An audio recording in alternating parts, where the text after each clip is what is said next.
నమస్తే శివాబీ న్యూస్ కు స్వాగతం. నా పేరు శైలజ. ఈనాటి వార్తల్లోని ముఖ్యాంశాలు.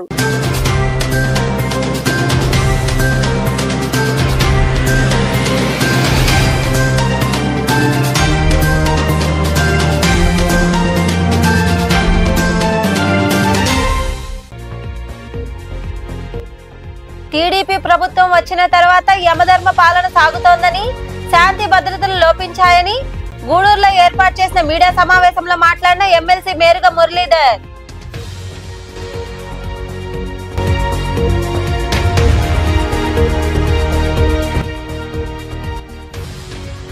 రోడ్లపై తడి పొడి చెత్త వేయకుండా ప్రజలకు అవగాహన కలిగించండి.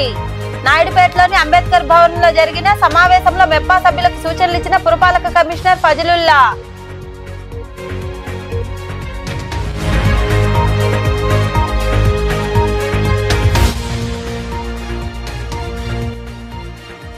కాంట్రాక్ట్ అవుట్ సోర్సింగ్ ఉద్యోగుల సమస్యలు పరిష్కరించాలి.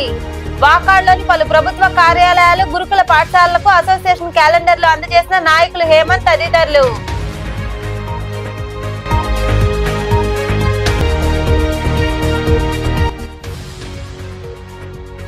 శ్రీ చెంగాలమ్మ అమ్మవారికి వైభవంగా క్షీరాభిషేకం. సూలూరుపేటలో వెలసిన శ్రీ చెంగాలమ్మ అమ్మవారి ఆలయంలో జరిగిన విశేష పూజల్లో పాల్గొని అమ్మవారిని దర్శించుకున్న భక్తులు. టీడీపీ ప్రభుత్వం వచ్చిన తరువాత యమధర్మ పాలన సాగుతోందని, శాంతి భద్రతలు పూర్తిగా లోపించాయని ఎమ్మెల్సీ మేరుగ మురళీధర్ అన్నారు. గూడూరు పట్టణంలోని సనత్ నగర్ లో ఏర్పాటు చేసిన మీడియా సమావేశంలో ఆయన మాట్లాడారు. గూడూరు పట్టణంలోని సనత్ నగర్ లో ఎమ్మెల్సీ మేరుగ మురళీధర్ సమావేశం ఏర్పాటు చేశారు. ఈ సందర్భంగా మురళీధర్ మాట్లాడుతూ, వైకాపా కార్యకర్తలను పరామర్శించడానికి నెల్లూరు జిల్లా అధ్యక్షుడు కాకాని గోవర్ధన్ రెడ్డి వచ్చారని, అయితే ఆయనపై ఎమ్మెల్యే సునీల్ కుమార్ వ్యంగ్యంగా మాట్లాడడం సరికాదన్నారు. కూటమి ప్రభుత్వం వచ్చిన తరువాత యమధర్మ పాలన సాగుతోందని, శాంతి భద్రతలు లోపించాయని తెలిపారు. ఎమ్మెల్యే అవకాశం ఇచ్చింది వైకాపా అని, ఆ రోజు కాకాని ఇంటి చుట్టూ మీరు తిరగలేదా అని ఎమ్మెల్యేను ప్రశ్నించారు. హుందాతనంగా రాజకీయాలు చేయాలని, గూడూరును నెల్లూరు జిల్లాలో కలిపేందుకు ప్రతిపక్షంగా మేము సహకారం అందిస్తామని ఆయన వివరించారు. సీనియర్ ఎమ్మెల్యే, సీనియర్ పొలిటీషియన్, తనకంటూ పనిచేసే తత్వంలో పరిపాలనా దక్షత కలిగినటువంటి వ్యక్తిగా ముద్రపడినటువంటి మా జిల్లా అధ్యక్షులు, మాజీ మంత్రి వర్యులు, సర్వేపల్లి మాజీ ఎమ్మెల్యే గారైనటువంటి కాకాని గోవర్ధన్ రెడ్డి గారు పార్టీలో కార్యకర్తకు జరిగినటువంటి అన్యాయం తెలుసుకొని పూర్తి వివరాలు తెలుసుకునేందుకు స్వయంగా ఆయన మంగళపూర్ గ్రామానికి రావడం జరిగింది. బాధితుడైనటువంటి సతీష్ కుమార్ యాదవ్ని స్వయంగా ఆయనే పలకరించి ధైర్యం చెప్పి జరుగుతున్నటువంటి దురాఘాతాలను మేము మీకు ముఖ్యంగా ప్రెస్ మీడియాకు తెలియజేసి, గడిచిన 8 నెలలు గూడూరు నియోజకవర్గంలో ధర్మపాలన జరుగుతుందా, యమధర్మ పాలన జరుగుతుందా, ఒకసారి అందరికీ కూడా మరి ఈ విషయం మీద మీరే నిర్ణయం తీసుకోండి అన్నట్టుగా మాట్లాడడం జరిగింది. ప్రభుత్వం మీద మాట్లాడారు. స్వయంగా ఆయనే తెలుసుకున్నారు. ఎవరు చెప్పిన మాటలు కాకుండా స్వయంగా ఆయనే పర్యవేక్షించి వాళ్ళ ఇంటికి వెళ్ళి ఆ కుటుంబంలో బాధితుడైన సతీష్ కుమార్ యాదవ్ అనే పిల్లవాడు, 23-24 ఏళ్ళు ఉంటాయి ఆ పిల్లవాడికి, జరిగిన విషయాలు కూడా కూలంకుషంగా తెలుసుకున్నారు. ఆ బాధితుడు జరిగిన అన్యాయాన్ని అది తెలియజేశాడు. నన్ను అనుమానం కింద తీసుకెళ్లారు, కేసు రిజిస్టర్ చేయలేదు, అయినా నన్ను ఆ నైట్ కూడా ఉంచారు. పేదోళ్ళు పార్టీ, పేదోళ్ళు పేరుగా పేదోళ్ళు, బాబు గారు కూడా, ముఖ్యమంత్రి వారు కూడా పేద అరుపులు అరుస్తారు. అధికారం వచ్చిన తర్వాత అరుపులని ఏమైనా? అధికారం వచ్చింది మీకు, అధికారం రాకముందు పేద అరుపులు అరిచారే. అన్ని రకాలుగా మేనిఫెస్టోలు ఒక్క ఇంత కాదు 4 ఇంతలు నీకు నీకు నీకు అని మాట్లాడారే. 8 నెలలు. ఈ 8 నెలలు ధర్మపాలన ఉందా, యమధర్మ పాలన ఉందో విజ్ఞతలైనా మీకే వదిలిపెడతాం. అదే రకంగా నాంచారంపేటలో ఒక మర్డర్ జరిగింది. ఏవైనా చెప్తే సద్విమర్శ ఉంటే దాన్ని సద్విమర్శని తీసుకోవాలి. పరిపాలనలో ఏమైనా లోటుపాట్లు ఉన్నా, ఎక్కడైనా వ్యవస్థలో లోటుపాట్లు ఉన్నా ప్రతిపక్షం అనే వాయిస్ని గౌరవించాలి. అలా కాకుండా ఇదేదో జాగీర్ అయిపోయినట్టుగా. నేను ఈ సందర్భంగా అడుగుతున్నాను, మేము మాట్లాడాం చంద్రబాబు ఇప్పుడు వరకు కానీ ఎక్కడైనా సంస్కారం లేకుండా శృతి మించి మాట్లాడామా? ఏ క్లిప్పింగ్స్ అయినా మీరు చెప్పండి. పబ్లిక్లో వచ్చి మేము క్షమాపణ. ఓన్లీ తెలుగుదేశం కార్యకర్తలకే ఎమ్మెల్యే విధంగా చూడడం కరెక్ట్ కాదు. అదే రకంగా గతంలో చూస్తే మళ్ళీ తర్వాత ఎలక్షన్లో ఏ రకమైన తీర్పు వచ్చిందో మీరు చూశారు. అయినా అలాంటి వాతావరణం తెచ్చుకోకూడదని కూడా మేము తెలియజేస్తున్నాం. రాజకీయంగా హుందాతనంగా స్వీకరిస్తాం. వాళ్ళు చేస్తున్నారు. కోట్లాది రూపాయలు తెచ్చి పెడతానని అంటున్నారు. ఓకే, అవే చెప్పండి, మీ అభివృద్ధి భవిష్యత్తులో చెప్పండి. మేము కూడా వెళ్తాం, రాజకీయాల్లో పోటీ చేయాలి కదా, మేము కూడా రాజకీయాల్లో పోతాం, అందరిని అడుగుతాం. ఏమమ్మా జగన్మోహన్ రెడ్డి గారు వచ్చినప్పుడు నీకేం జరిగింది నీకేం జరిగింది నీకేం జరిగింది అని అడుగుతాం. మీకు ఇప్పుడు చంద్రబాబు నాయుడు గారు వచ్చిన తర్వాత నీకు నీకు నీకు అని మాట్లాడారు కదా, ఎంతమందికి వచ్చిందమ్మా? ఈ 8 నెలల్లోనే విమర్శిస్తున్నారు. రేపు కూడా అడుగుతాం, అవి రెండిటితోనే పోదాం. ఎవరికేం జరిగింది? ఒక్కటి, మా ప్రీతమ నాయకులు జగన్మోహన్ రెడ్డి గారు ముందుగా. ఈ సమావేశంలో నాయకులు బొమ్మిడి శ్రీనివాసులు, రాజారెడ్డి, సంపత్ కుమార్, రాధారెడ్డి, సుభాన్ తదితరులు పాల్గొన్నారు. తడి పొడి చెత్తపై ప్రజలు అవగాహన కలిగి ఉండాలని పురపాలక కమిషనర్ ఫజలుల్లా సూచించారు. నాయుడుపేట పట్టణంలోని అంబేద్కర్ భవనంలో పురపాలక మెప్మా సభ్యులకు అవగాహన కార్యక్రమం నిర్వహించారు. నాయుడుపేట పట్టణంలోని అంబేద్కర్ భవనంలో పురపాలక మెప్మా సభ్యులకు తడి పొడి చెత్తపై అవగాహన కార్యక్రమం ఏర్పాటు చేశారు. ఈ కార్యక్రమంలో పాల్గొన్న పురపాలక కమిషనర్ ఫజలుల్లా మాట్లాడుతూ తడి పొడి చెత్తపై ప్రజలు అవగాహన కలిగి ఉండాలన్నారు.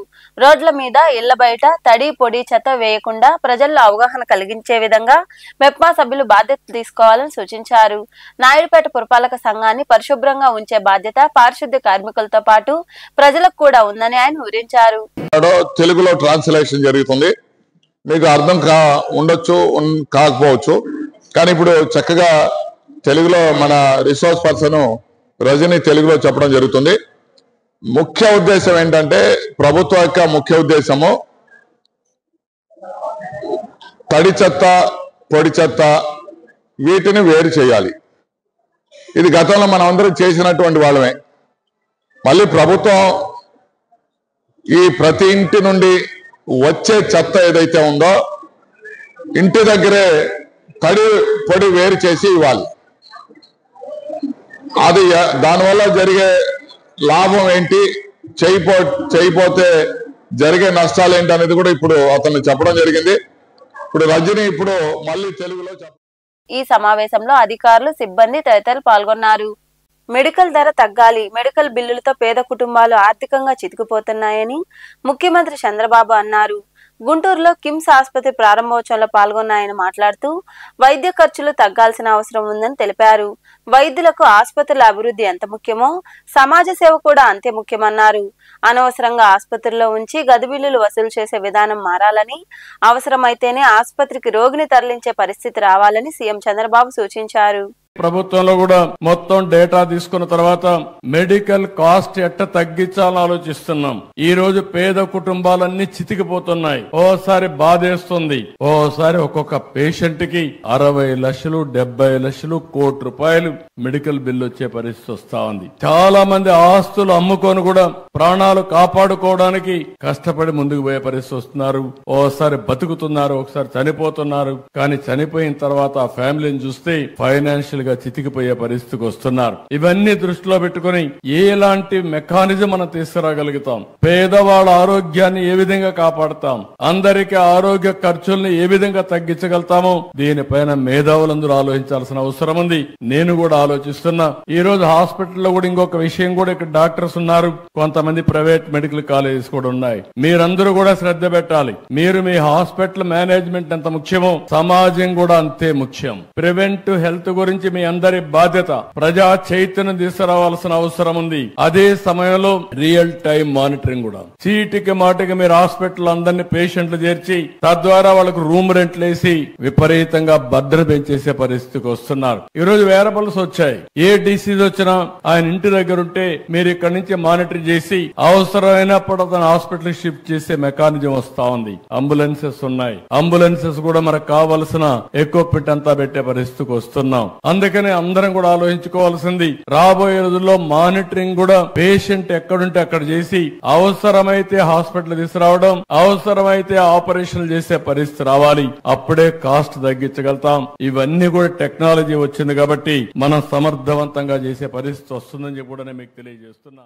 బాబు షూరిటీ యగనాం గ్యారంటీ అన్న విధంగా హామీలు ఎగ్గొట్టారని వైకాపా మహిళా విభాగ అధ్యక్షురాలు వరదు కళ్యాణి అన్నారు. అమరావతి ప్రాంతంలో ఆమె మాట్లాడారు. కూటమి పాలనలో ప్రజల జీవితాలు తలకిందులయ్యాయని, 5 ఏళ్లలో మేనిఫెస్టోను అమలు చేయలేక 50 ఏళ్లకు డాక్యుమెంట్లు రెడీ చేస్తాను అనే వ్యక్తి విజనరీనా అని కళ్యాణి విమర్శలు చేశారు. ఎన్నికల ముందు ఏం చెప్పారు? బాబు షూరిటీ, భవిష్యత్ గ్యారంటీ అన్నారు. ఈ 8 నెలల్లో తీసుకుంటే బాబు షూరిటీ యగనామం గ్యారంటీ అన్న విధంగా పరిపాలిస్తూ ఉన్నారు. ఈ 8 నెలల్లో బాబు షూరిటీ వెన్నుపోటు గ్యారంటీ అన్న విధంగా పరిపాలిస్తూ ఉన్నారు. ఈ 8 నెలల్లో బాబు షూరిటీ భారం గ్యారంటీ అన్న విధంగా పరిపాలిస్తూ ఉన్నారు. ఈ రోజు తీసుకుంటే విద్యుత్ ఛార్జీల భారం విపరీతంగా పెంచేశారు. అలాగే తీసుకుంటే నిత్యావసర సరుకుల ధరలు విపరీతంగా పెంచేయడం జరిగింది. అలాగే రిజిస్ట్రేషన్ ఛార్జీల భారం విపరీతంగా పెంచేశారు. సరికదా ప్రజల జీవితాలు ఈ కూటమి ప్రభుత్వం అధికారంలోకి వచ్చాక తలకిందులైపోయిన పరిస్థితి మనకు క్లియర్ గా కనిపిస్తూ ఉంది. ఈ రోజు తీసుకుంటే ఫీజు రీఎంబర్స్మెంట్ లేదు, అమ్మఒడి లేదు, అలాగే రైతు భరోసాను ఆపేశారు, చేయూతను ఆపేశారు, 0 వడ్డీ పథకాన్ని ఆపేశారు, ఆరోగ్యశ్రీని ఆపేయడం జరిగింది, మెడికల్ కాలేజీల నిర్మాణం ఆపేశారు, స్కూల్స్ లో నాడు నేడు పనులు ఆపేశారు, వాలంటీర్స్ ని తీసుకుంటే ఆ వ్యవస్థనే తీసేశారు. ఎంత దారుణమైన పరిస్థితులు నెలకొన్నాయో, ప్రజలు ఎంత ఘోరంగా మోసపోయారో అర్థం చేసుకోవచ్చు. ఉద్యోగులను తీసుకుంటే ఈ రోజు ఐఆర్ లేదు, పిఆర్సీ లేదు, డిఏ లేదు. అంత దారుణంగా ఉద్యోగుల్ని నెట్ట నిలువుగా మోసం చేశారు. ఇలాంటి విధ్వంసకరమైన పాలన, ఎంత మోసపూరితమైన పాలన ఈ రాష్ట్ర చరిత్రలో ప్రజలు ఏనాడు కూడా చూడలేదు అని తెలియజేస్తూ ఉన్నాను. ఏమంటారు మాట్లాడితే ఎన్నికల టైంలో సంపద సృష్టిస్తాను అన్నారు. ఎప్పుడు సంపద సృష్టిస్తారు? 2047లో మీరు చెప్తూ ఉన్నారు విజన్ 2047 అంటూ. అంటే అప్పుడు సృష్టిస్తారా? అప్పటి వరకు సృష్టించకుండా ఈ పథకాలన్నీ అప్పటి వరకు అమలు చేయరా మీరు అని ఈ కూటమి ప్రభుత్వాన్ని, చంద్రబాబు నాయుడు గారిని అడుగుతూ ఉన్నాను. ఎంత దారుణమైన దగా మోసం ఎక్కడైనా ఉంటుందా అని నేను అడుగుతూ ఉన్నాను. ప్రతి కుటుంబంలో ఒక ఐటీ చదువుకున్న వ్యక్తి ఉండాలని 1995లో చెప్పా. దాని ఫలితాలు ఇవాళ మన కళ్ళ ముందు కనిపిస్తున్నాయని ముఖ్యమంత్రి చంద్రబాబు అన్నారు. గుంటూరులోని కిమ్స్ ఆసుపత్రి ప్రారంభోత్సవ కార్యక్రమంలో పాల్గొన్న ఆయన మాట్లాడారు. 1995లో ఐటీ గురించి మాట్లాడా, ఇవాళ ఏఐ గురించి మాట్లాడుతూ భవిష్యత్తులో ప్రపంచాన్ని ఏఐ శాసించబోతుందని తెలిపారు. మన దగ్గర ఎన్ని కోట్లు ఉన్నాయన్నది ముఖ్యం కాదని, నా దగ్గర ఎంత డేటా ఉన్నదే ముఖ్యమని సీఎం చంద్రబాబు పేర్కొన్నారు. 95 నేను మాట్లాడింది ఐటీ మాట్లాడారు. ఈ రోజు నేను మాట్లాడేది ఏఐ మాట్లాడుతున్నా, ఆర్టిఫిషియల్ ఇంటెలిజెన్స్ మాట్లాడుతున్నా. ప్రతి ఒక్క వ్యక్తి ఏఐ ఉపయోగించుకోవాలి, లేకపోతే ఏఐ ద్వారా యూస్ కేసెస్ తయారు చేసే సామర్థ్యాన్ని పెంచుకోవాలి. ఇదేం పెద్ద బ్రహ్మ విద్య ఏం కాదు. మన పిల్లలందరూ బాగా తయారయ్యారు. ప్రపంచాన్ని శాసించబోయేది భవిష్యత్తులో ఏఐ శాసిస్తుంది. ఆ విషయం కూడా మీరు గుర్తుపెట్టుకోవాల్సిన అవసరం ఉంది. ఈ రోజు మీరు ఒకసారి చూస్తే ఇక్కడ ఉండే హాస్పిటల్లో కూడా ఒక 20కి పైగా అతి కీలకమైన వైద్య సేవలు అందిస్తున్నారు. నేను అందుకే డాక్టర్స్ అందరూ మీరు ఇక్కడ ఉన్నారు. డేటా అనేది నెట్వర్క్ హాస్పిటల్స్ కాబట్టి దేశం మొత్తం అనేకమైన డిసీజులకు కావలసిన డేటా అంతా కూడా హిస్టారికల్ డేటా ఉంటుంది. భవిష్యత్తులో ఒక హాస్పిటల్ దే కాదు సంపద. భాస్కర్ రావు కిమ్స్ లో మీరు చూస్తే దేశంలో ఎవ్వరి దగ్గర లేని డేటా, ప్రపంచంలో ఎవ్వరి దగ్గర లేని డేటా కిమ్స్ దగ్గర ఉంటుంది. డేటా వెల్త్ అని చెప్పి మీ అందరికి తెలియజేస్తున్నా. రేపు రాబోయే రోజుల్లో సంపద మన దగ్గర ఎన్ని కోట్లు ఉన్నాయని కాదు, నా హాస్పిటల్ ఈ రోజు మార్కెట్ వాల్యూ ఎంత ఉందని కాదు, నా దగ్గర ఎంత డేటా ఉంటే ఆ డేటాను ఉపయోగించుకుని ఆర్టిఫిషియల్ ఇంటెలిజెన్స్ చేస్తే నిర్ణయాలు 100% పర్ఫెక్ట్ గా వస్తాయి. నిర్ణయాలు సరిగా ఉంటే డబ్బులు సంపాదించడం చాలా సులభం అవుతుందని చెప్పి కూడా నేను మీకు తెలియజేస్తున్నా.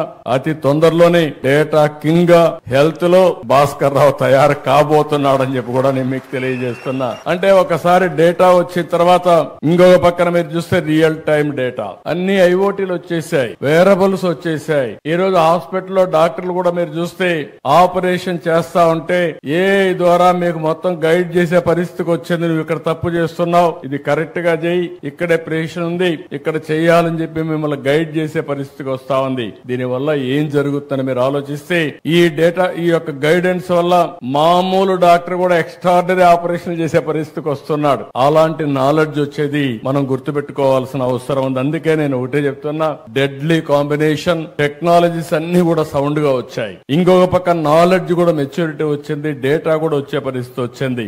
రియల్ టైం అప్లికేషన్ చేయడానికి ఆర్టిఫిషియల్ ఇంటెలిజెన్స్ గానీ, మళ్ళీ ఆర్టిఫిషియల్ ఇంటెలిజెన్స్ ద్వారా మీరు ఎక్కడున్నా మీకు నాలెడ్జ్ ప్రొవైడ్ చేయడం రియల్ టైమ్ లో జరిగే పరిస్థితి వచ్చింది. అందుకే భవిష్యత్తులో భారతీయులు నాకు ఏ మాత్రం మనం లేదు, అద్భుతాలు సృష్టించబోతున్నారని మరొక్కసారి ఈ సభలో మీ అందరికి విజ్ఞప్తి చేస్తున్నా.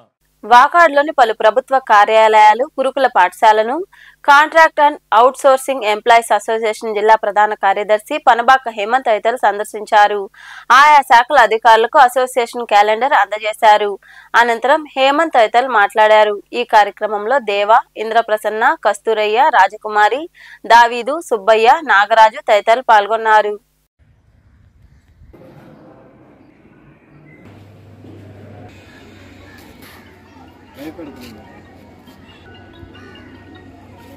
ఈ కూటమి ప్రభుత్వం మీద contract and out sourcing employees చాలా ఆశలు పెట్టుకుని ఉన్నారు. ఉద్యోగ భద్రత, మినిమం టైం స్కేల్, వార్షిక ఇంక్రిమెంట్లు ఇస్తారని చాలా ఆశలు పెట్టుకుని ఉన్నారు. అయితే గత వారం మంత్రి మండలి తీర్మానంలో ఆబ్కాస్ విధానాన్ని రద్దు చేయాలన్న నిర్ణయం రాష్ట్ర వ్యాప్తంగా వార్తల రూపంలో వస్తున్న తరుణంలో చాలా బాధాకరమైన విషయం ఇది. అయితే ఆబ్కాస్ విధానాన్ని రద్దు చేయాలని ప్రభుత్వం తలస్తే మా అసోసియేషన్ తరఫున మేము కోరేది ఏమిటంటే, గతంలో ఏజెన్సీల ద్వారా నియామకాలు జరిపినప్పుడు సరైన జీతాలు సరైన సమయానికి రాక, పిఎఫ్లు, ఈఎస్ఐలు సరైన సమయానికి కట్టగాక చాలా బాధలు పడ్డారు. అయితే ఈ ప్రభుత్వం ఆబ్కాస్ విధానాన్ని రద్దు చేస్తే దానికి ప్రత్యామ్నాయంగా ఇంకా మెరుగైనటువంటి వ్యవస్థను తీసుకొని రావాలని, ఉద్యోగ భద్రత కల్పించాలని, ఏజెన్సీలు రద్దు చేసి ఆ ఏజెన్సీల్లో ఉన్న వాళ్ళని కూడా ప్రభుత్వం ఆయా సంస్థలకు అప్పచెప్పాలని.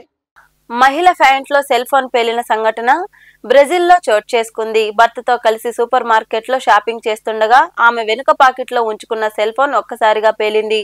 ఈ ప్రమాదంలో మహిళకు తీవ్ర గాయాలయ్యాయి. ఈ దృశ్యాలు సీసీ కెమెరాలో రికార్డయ్యాయి.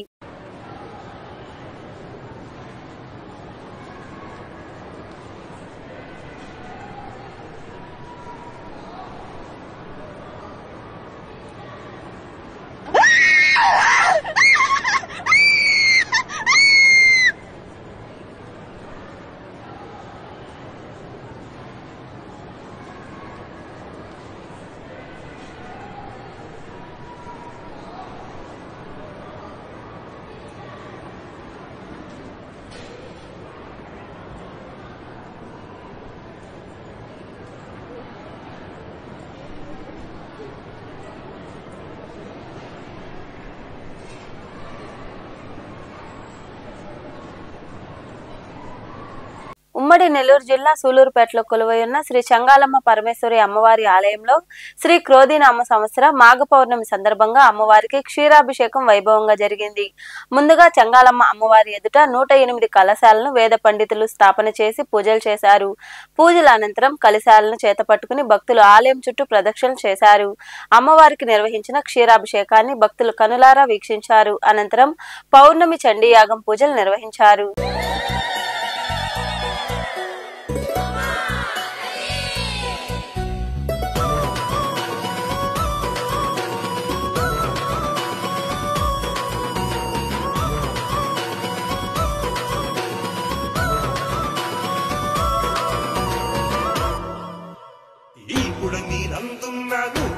క్షేత్రాలు 18 క్షేత్రాలు శక్తి పీఠాలు శివశక్తి పీఠమాయే సూలూరుపేట మా తల్లి సొంతమాయే శివశక్తి పీఠమాయే సూలూరుపేట మా తల్లి సొంతమాయే సుడిలోన పుట్టామమ్మా మేమే సుడివానే తిట్టామమ్మా సుడిలోన పుట్టామమ్మా మేమే సుడివానే తిట్టామమ్మా వైభోగమే భక్తులకు దీవెనల కోలాహలమే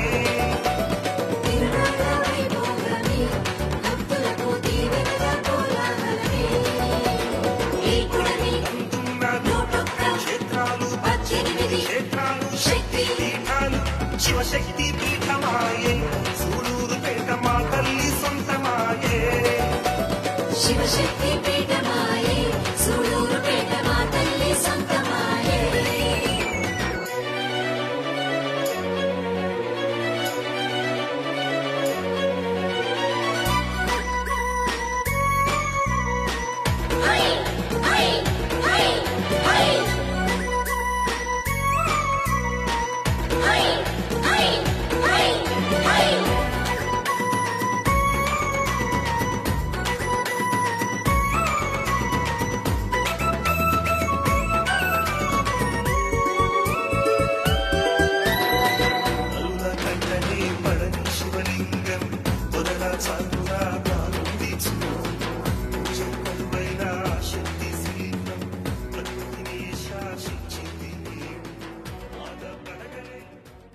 వార్తలు ముగించే ముందు ముఖ్యాంశాలు మరోసారి.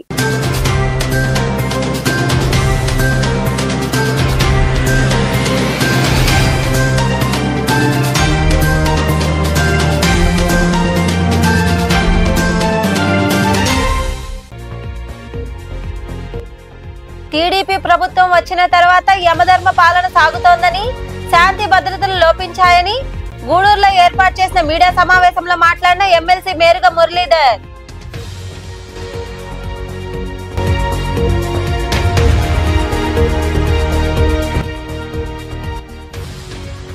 రోడ్లపై తడి పొడి చెత్త వేయకుండా ప్రజలకు అవగాహన కలిగించండి. నాయుడుపేటలోని అంబేద్కర్ భవన్ లో జరిగిన సమావేశంలో మెప్పా సభ్యులకు సూచనలు ఇచ్చిన పురపాలక కమిషనర్ ఫజలుల్లా.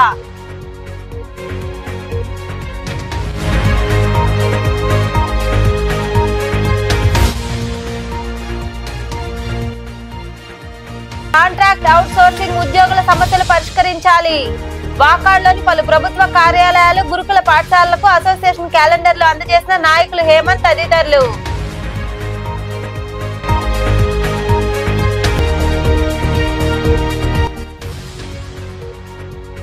శ్రీ చంగాలమ్మ అమ్మవారికి వైభవంగా క్షీరాభిషేకం. సూలూరుపేటలో వెలసిన శ్రీ చంగాలమ్మ అమ్మవారి ఆలయంలో జరిగిన విశేష పూజల్లో పాల్గొని అమ్మవారిని దర్శించుకున్న భక్తులు. ఈ వార్తలు ఇంతటితో సమాప్తం. తిరిగి ప్రసారమయ్యే శివాబీ న్యూస్ లో మళ్ళీ కలుద్దాం. అంతవరకు సెలవు. నమస్తే.